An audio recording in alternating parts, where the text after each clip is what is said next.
This is a student support video for assignment 2, Elite Sports Coaching. The assignment has three main sections: an introduction, which you have completed, the main body, which this video will detail, and section 3 will be session plans. The session plans video will be separate to this video.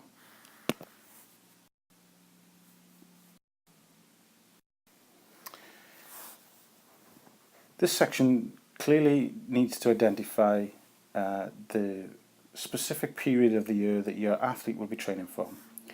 So at this stage, your introduction, you should have identified which sport of the Commonwealth sports that you will be focusing on, and your age group has been predefined as between 8 to 12-year-olds, male or female.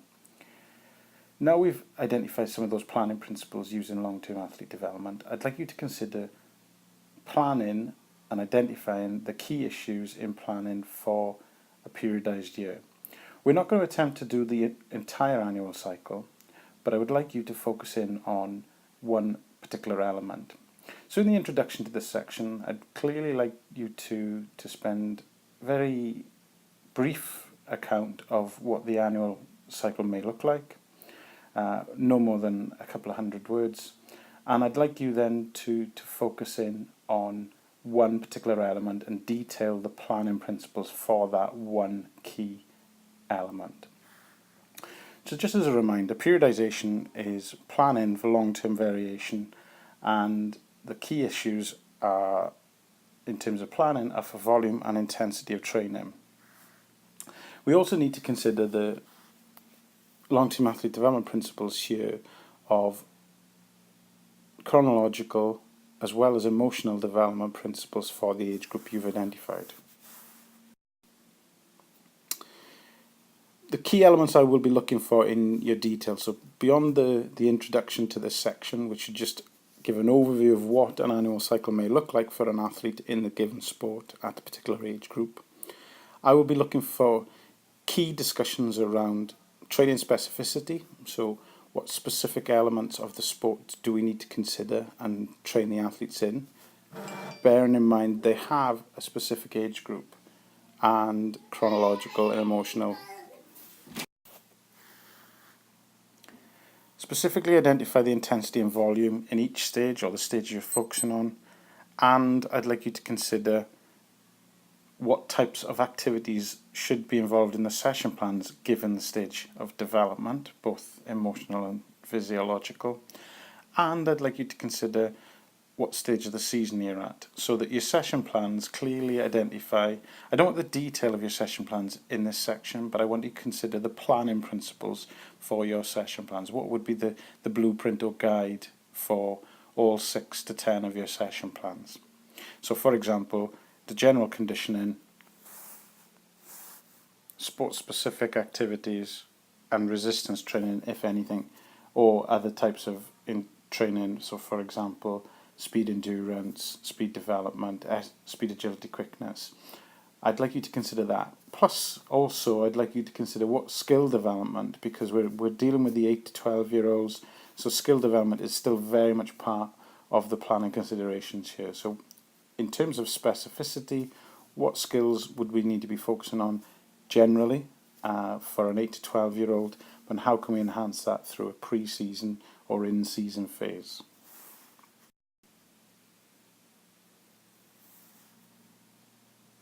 I suggest that during this presentation there will be a number of slides which I'm not going to talk over too much, but are there for you to pause and read, take in the information as a guide and as a start point. From there, your information on Moodle, there are folders and additional resources for you to consider. You will also need to do further research for your given sport, and this can be via the industry magazines or periodicals, research articles in your particular sport, and any other materials, books or national governing body websites.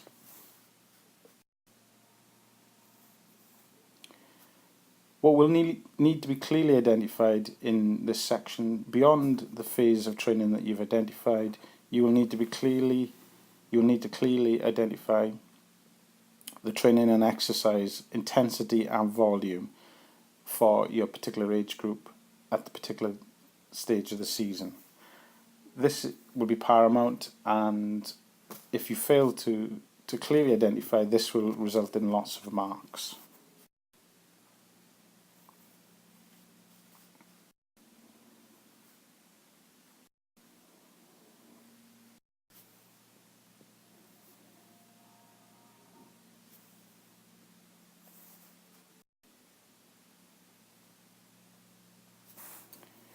In terms of the planning periods, Matveyev is a good example of an early developer, and I wanted to try and keep it simple in your basic introduction. So identify the major mesocycles of training for your given sport. This shouldn't just be off the top of your head. This should be well researched and look for evidence to support your claims. This will carry higher marks than you just trying to go off what you think you know or your own experience. I'm looking for evidenced examples of mesocycles of training within a given sport. There are plenty of research articles out there. You will just need to look online, look at the databases, look at the national governing bodies of sport to see if there are any examples. I'd like you to pick one of the major mesocycles to focus on for the remainder of this assignment and your session plans.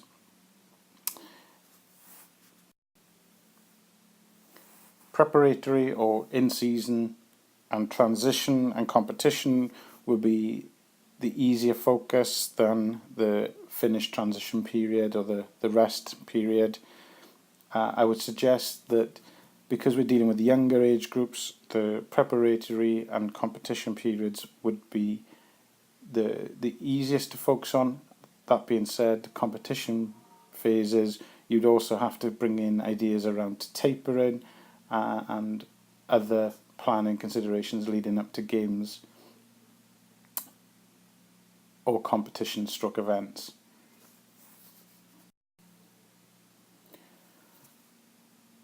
Because we're dealing with 8 to 12-year-olds, in certain sports, i.e. gymnastics, a 12-year-old may be on an advanced program, but I would suggest that most under 12s are on developmental programs and not necessarily advanced programs. Gymnastics and a couple of early adoption sports may be the only ones that you may wish to focus on the elite level, but that should be clearly identified in your introduction.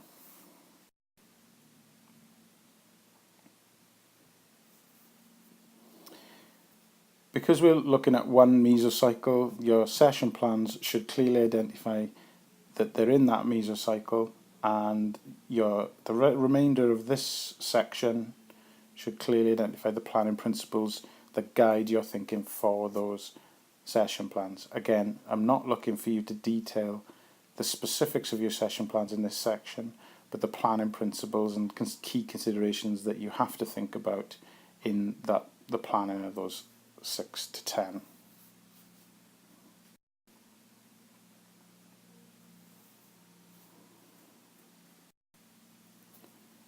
I do want you to consider the structure of the macrocycle, clearly identify that in this section, and as you go through weeks 1 to 3 or 3 to 6, you may want to just split up some of the principles there using the week by week schedule, just to show the differences in your considerations. That should then link to your session plans clearly.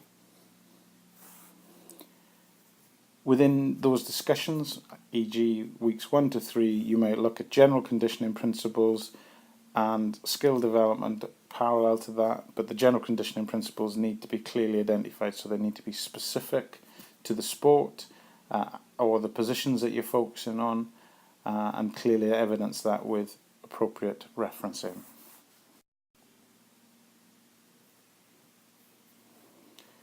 We've already done some of these issues in terms of taking into account other factors in your introduction. However, I do want you to clearly identify if you're doing in-season competition, you need to clearly identify dates of those competitions, major phases, and when you would potentially want the athletes to be peaking at their best. If you're looking at a general pre-season training mesocycle, then you won't need to consider competition elements here, just the general conditioning, sport-specific conditioning, skill development issues through your 6 to 10 week program. I do want you to clearly identify those specific training and fitness components and clearly identify how you're going to be training them and use appropriate evidence to support your assumptions.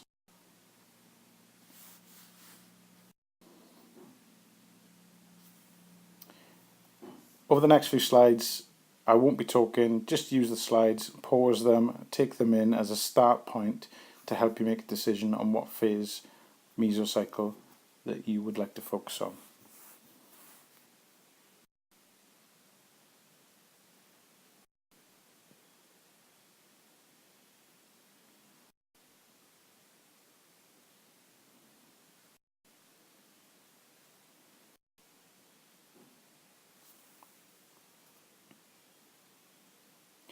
Some discussion points for you to think about in these planning principles. Because of the age group and the long-term athlete development principles, would a traditional year, if you've got research from adult programs, still be true of a young person, especially as young as 8 to 12-year-old? Consider the sport and consider the age group in which they compete at the highest level. Again, early adoption sports like gymnastics, from 14, 15 on, they're competing in senior competitions right up to international level, Olympics, Commonwealth Games, and so on. So if you've chosen to focus on that end of the spectrum, you need to have a little bit more detail than you would if you were doing general skill development for young 8-year-olds in the community.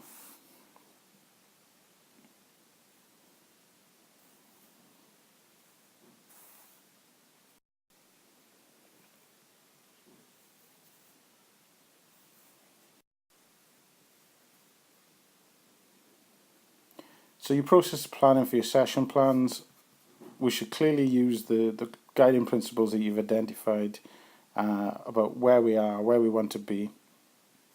Now I'm looking at how you use those guiding principles in your session plans in the next section.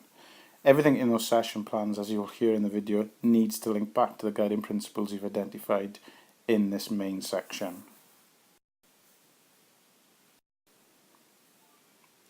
So as a big picture, we've already started identifying the issues for the athlete in terms of the sport, but the main section clearly needs to identify the sport specific, the specificity issues for that sport, as well as the training loads and intensity that you may need to consider. So an ideal starting point is we've already identified which long-term athlete development stage we're at. We should be able to focus on an annual plan. I would suggest that we're only going to focus on a single peak year, which will be in competition. You're going to pick one of the periods, preparation or competition. We'll not use transition.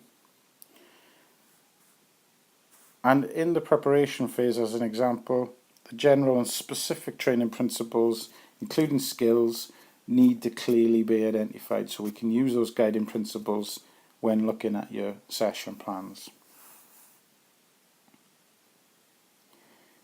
The developmental issue is about using some of the principles from long-term athlete development. So having that overview of where they're going as an 8, 9, 10, 11, 12-year-old in the long-term view of their development, as well as focusing in on some of the principles for the immediate season ahead. The sort of training principles that you may consider in terms of developmental, maintenance. If you're using preparation, then we're not going to be worrying about tapering, but if you're using competition, then you will need to use some issues around tapering. Again, if you're looking at preparation, you're not going to be worried about peak, but if you are looking at competition, you will look at peak. All of these planning principles I would like you to use in developing your sessions.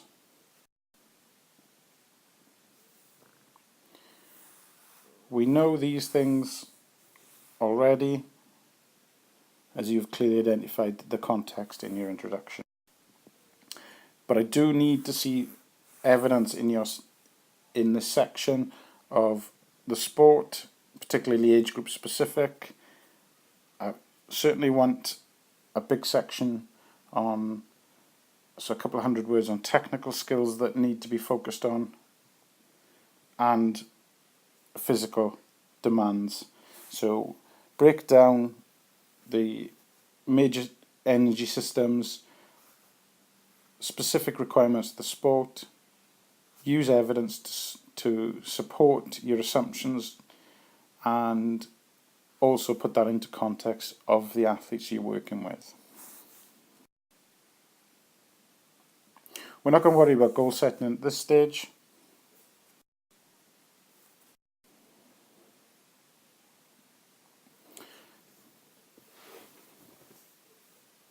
And we're not going to worry about double or triple periodization testing, but we are worried about volume and intensity in relation to one of these key meso.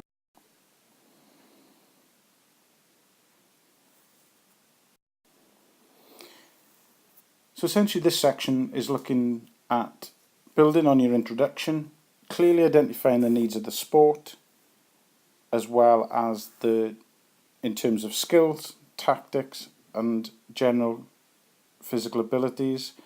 You need to use those guiding principles plus the long-term athlete development to then pull together a strategy for the identified mesocycle. The start of this section should have a summary of an annual plan and what that might look like for this given sport and this given age of development, using evidence throughout. Then this will be the map. Again, I'm not looking for you to detail each session plan in this section, but the guiding principles with evidence that you're using to create your 6 session plans in the next section.